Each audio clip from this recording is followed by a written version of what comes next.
Luana, a gente estava falando então sobre a questão da criminalização, né? Você estava falando de que tem a sua relevância, sim, né? Que tem, é o que a gente luta muito. Antes de eu entrar na parada, eu nunca tinha visto essa dimensão. Viver minha vida e não tinha contato com pessoas que sofriam mesmo. Eu sofri e não sabia que sofria. Não me entendia como. Eu olho pra trás e falo assim, gente, olha quanta coisa que eu podia ter feito, não fiz, por não saber que isso era um crime. Ou que isso poderia me influenciar em alguma coisa no futuro. E aí que eu comecei a ver o quão importante é.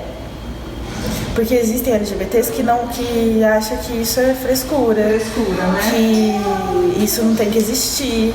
Então, como existem negros que dizem que o racismo contra negros é irrelevante.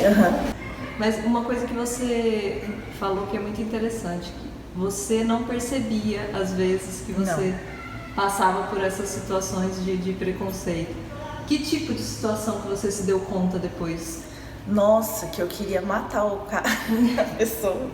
Queria processar, mas aí já tinham passado 4 anos, eu acho. Eu fiz mestrado e doutorado aqui na UEL. E aí tem o DASC, que faz atendimento para os alunos.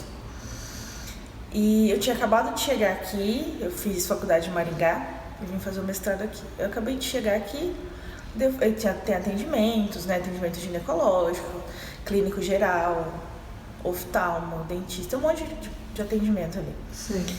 E aí eu fui do ginecologista, porque eu não deixo de ser mulher, na verdade. Claro. Mas eles acham que não. E aí quando eu cheguei lá, ele me perguntou, eu falei assim, olha, eu me relaciono com mulheres e tal. Pronto, acabou a consulta aí. Ele ficou 2 horas comigo no consultório, tentando fazer com que eu mudasse psicologicamente. Tentando, parece que encontrar um motivo, uma justificativa. E tentava, ele falou assim, não, porque já veio gente aqui no meu consultório, assim, e aí aconteceu isso, eu mandei fazer isso, a pessoa fez, não sei o quê. E eu só achei que ele era louco. Falei assim, ai meu Deus, o que tem que ficar ouvindo isso daqui? Mas na época você não encarou como uma coisa assim, ele tá ferindo a sua liberdade, Não, eu falei assim, ai, que cara louco, tem que ficar escutando isso aqui dele. Falou. Você tinha quantos anos, né? Eu tinha 23, eu acho. Quando que você se descobriu gay? Ai, bem nova, acho que uns 15, 16 anos. Adolescência. Sim. E como é que foi o processo de contar pra pai, mãe? Teve isso? Não. Mais ou menos. A minha mãe não aceita, meus pais até hoje não aceitam, não. E eles descobriram por familiares que souberam e foram contando. Aí eu contei, aí foi um desastre. Aí eles me levaram em médico, psicólogo, padre, pastor, benzedor. Em tudo. Fiz exames, fiz um monte de coisa. E aí não...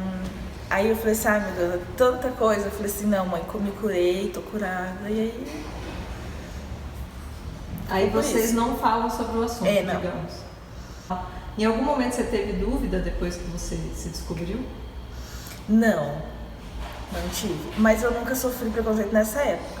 Até porque ninguém sabia. Nem eu direito, né? Eu tava me descobrindo, então eu não contava pra ninguém. Eu fui buscar informações sobre... Porque eu achava que era errado também, por conta da criação. Eu achava que era errado. Mas aí eu fui buscar informação sobre, daí eu falei assim, não é tão errado assim. Não é errado, né? Não é errado, não é tão não. Não é errado. E aí logo eu já fui fazer faculdade, daí eu tive que mudar de cidade porque lá não tem nada, né? E aí eu fui me descobrindo mais. Durante a graduação foi muito tranquilo, também nunca sofri preconceito. O que foi mais mesmo foi durante o mestrado. O doutorado já nem tanto, porque eu já estava inserida na parada. Mas durante o doutorado. com o meu orientador do mestrado. O próprio orientador? Sim, ele não podia saber, de jeito nenhum. Se ele soubesse, ele me expulsava do laboratório. E aí, no finalzinho do mestrado, eu já estava morando aqui e ele me viu passando na rua ali e a minha namorada, na época, colocou o braço assim em mim e tirou. E ele passou de carro. Aí ele começou a buzinar loucamente. Virou aqui, buzinando. E aí chegou no laboratório e perguntou pro pessoal lá. E o pessoal lá sabia. Aí, tipo assim, não tinha como falar não, né? Aí eles falaram o que era e tal. Aí ele convocou uma reunião comigo, dizendo que queria falar sobre o meu trabalho. Porque eu estava prestes a qualificar e defender, né? Só que, na verdade, era para falar sobre isso. Eu coloquei primeiro na minha dissertação que eu agradeci a Deus, Nossa Senhora Aparecida, não sei o que, tal. Aí ele já começou por aí. Já questionou religião, minha religiosidade, que eu não ia pra igreja, que eu tava no caminho do mal. Você é católica? Sou. E aí começou a questionar que eu namorava mulher, que daí a igreja isso não permite, e que eu tava perdida, e que eu nasci, fui pro caminho do mal, e porque eu tinha que casar com um homem, e que não sei o quê. E eu também não vi isso como homofobia. Eu sabia que ele não gostava, mas eu nem me tocava, nem sabia dessa palavra ainda.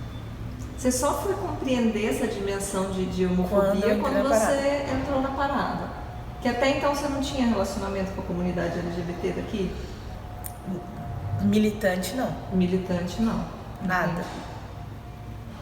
Nada. E como é que aconteceu essa aproximação? Então, tinha um grupo, na verdade fui eu que criei. Ah, tá. Tinha um grupo no WhatsApp com vários LGBTs de Londrina, e aí ia até a parada de Maringá. E aí eu perguntei pro pessoal, vocês vão na parada de Maringá? Vamos todo mundo, né, junto, divide o carro e tal. Aí o pessoal falou assim, nossa, eu não tô nem sabendo que vai ter parada em Maringá, e, tipo, é do lado, né? Sim. E aí todo mundo, nossa, seria legal se tivesse uma aqui, não sei o que. Eu falei, então vamos fazer. Na primeira reunião tinham umas 26, 27, 30 pessoas, 30 pessoas mais ou menos. Só que as pessoas não querem trabalhar muito, né? E viu que o negócio ia ser Sim. mais embaixo, aí nós fizemos a primeira parada em 6 pessoas. Aí eu chamei uns amigos, uma amiga que era de relações públicas, então ela sabia um monte de coisa de evento também, uma outra que era mais militante dentro de Londrina. E a gente foi chamando, e aí na primeira nós fizemos em 4 meses. E em 6 pessoas. E o que você acha que isso despertou em você, que você começou a enxergar, que você começou a ver outras histórias? Eu comecei a ver outras pessoas. E eu comecei a perceber pessoas que não tinham a mesma estrutura que eu. Que, por exemplo... Estrutura o quê? Psicológica, estrutura psicológica, de entendimento e compreensão daquilo. Porque eu sou da área da saúde. Então, muita coisa do que ele me disse, eu falava assim, meu, que babaca. Que babaca. Você sabia que não tinha fundamento nenhum? Eu sabia que não. Mas e quem não sabe? Vai falar, nossa, eu sou um erro. Aí isso afeta psicologicamente a pessoa. E são muitos que não têm. Muitos mesmo. E aí a gente começava a ouvir relatos do que acontecia, fazer reunião com a comunidade. Aí a gente conseguiu descobrir vários outros grupos isolados dentro de Londrina que trabalhavam com a comunidade LGBT. E a gente trouxe para perto também, para fazer parte. Então a gente estava inserido junto com o pessoal trans, com todo mundo, sabe? E a gente começou a ver. Aí eu comecei a ter contato com o pessoal trans, com o que eles sofrem, precisam, com o médico. Então deve ser terrível. Não, é terrível. Não tem nenhum médico em Londrina que atenda o pessoal trans. Eles tomam remédio por conta, porque o amigo tomou aquela quantidade e ele vai e toma. Só que eu tenho discernimento de saber que daquele jeito não é certo. Eles não. Se você chega em qualquer ginecologista e fala que você é lésbica, ele não sabe nem o que falar pra você, nem o que fazer. Às vezes eles deixam de fazer exames que são necessários porque eles falam, não, é lésbica, não precisa fazer. Mas precisa. Nós temos células iguais, a gente pode ter câncer igual. Claro. Né? Uhum. Aí eu comecei a a ver toda essa questão. E que ninguém olhava para isso, ninguém... Conversando com meninas, elas não sabem que tem que ter proteção, elas não sabem. Os meninos também não... Nada. Nem o básico. E aí, por isso que a gente... Principal, porque eu já puxo a sardinha para a área da saúde, né? Mas o principal sempre da parada foi busca de saúde e educação, principalmente. De meios para melhorar a saúde e meios para melhorar a educação. Você já deixou de fazer alguma coisa? De ir a algum lugar, de fazer qualquer outra coisa por conta da sua orientação sexual? Já. Eu tava até prestando atenção esses dias, assim, que tem alguns lugares que... Dentro de casa, por exemplo, eu posso sair de mão dada com alguém, aí chega na rua, tem que tirar. Ou à noite, em alguns lugares assim, andar até um pouco afastado. Aí eu penso, imagina os meninos, né? Se com menina já é assim. Você acha que com menino é pior? É pior. É pior porque o homem não aceita, né? E aí os homens vão batem e... O que você acha que precisa acontecer ou mudar na nossa sociedade para que isso diminua? Eu acho que vai ser tão longe isso acontecer. É um processo longo. Nossa. E ela falou assim que as máscaras caíram e o que estava por trás era muito feio.